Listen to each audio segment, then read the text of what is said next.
Hi, welcome to Sarawin Samayal. இன்னைக்கு மசால் கல்ல செய்கிறது எப்படின்னு பார்க்க போறோம். நான் பஸ்ல டிராவல் பண்ணும்போது எனக்கு மசால் கல்ல சாப்பிட ரொம்ப பிடிக்கும்.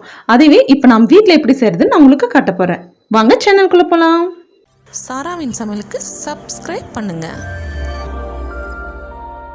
பச்சை கடலையை உருக்கி ஈஸியான மெத்தட். கீழே வச்சு ஒரு தட்டு தட்டினீங்கன்னா சீக்கிரம் உடிச்சிரும். நம்மளுக்கு டைமும் வேஸ்ட் ஆகாது. சீக்கிரம் உரிச்சிடலாம். பாருங்கள், கடலையே நல்லா நான் உரித்து கழுவி எடுத்து வச்சுருக்கேன். இப்போ ஒரு பாத்திரத்தில் போட்டு நாம் வேக வச்சுக்கலாம். நான் கொஞ்சம் இது கூட உப்பு நான் போட்டு வேக வைக்கிறேன். நீங்களும் உப்பு போட்டு வேக வச்சிட்டிங்கன்னா கடலையில் பிடிச்சிக்கும். அரை டீஸ்பூன் உப்பு போட்டு நான் வேக போட்டுறேன். நான் இப்போ கடலை உரித்து வேக வச்சு எடுத்து வச்சுருக்கேன். இப்போ மசால் கல்லில் செய்யறதுக்கான தேவையான பொருளெல்லாம் நான் உங்களுக்கு காட்ட போகிறேன். கேரட் ஒன்று நான் துருவி எடுத்து வச்சுருக்கேன். மாங்காய் ஒரு அரைவாசி நான் சீவி தோலெல்லாம் சீவி நான் துருவி எடுத்து வச்சுருக்கேன். ஆனியன் ஒன்று தூளாக வெட்டி வச்சுருக்கேன்.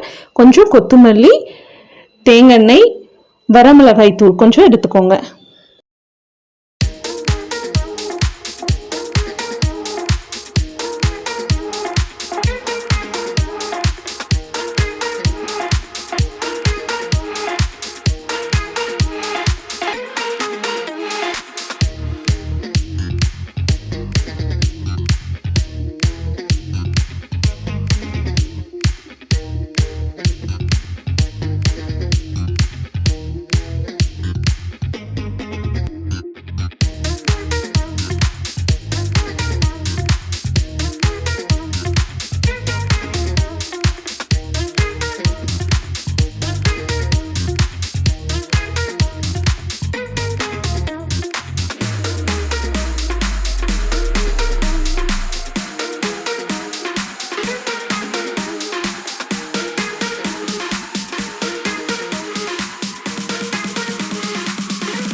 கடலை கூட நான் கேரட், மாங்காய், வெங்காயம் போட்டு நல்லா கிளறி வச்சு கடைசியாக அரை டீஸ்பூன் வரமிளகாய் தூள், கொஞ்சம் ஒரு டீஸ்பூன் தேங்காய் ஊற்றி நல்லா கிளறி கடைசியாக கொத்தமல்லி போட்டு கிளறி எடுத்து வச்சுருக்கேன்.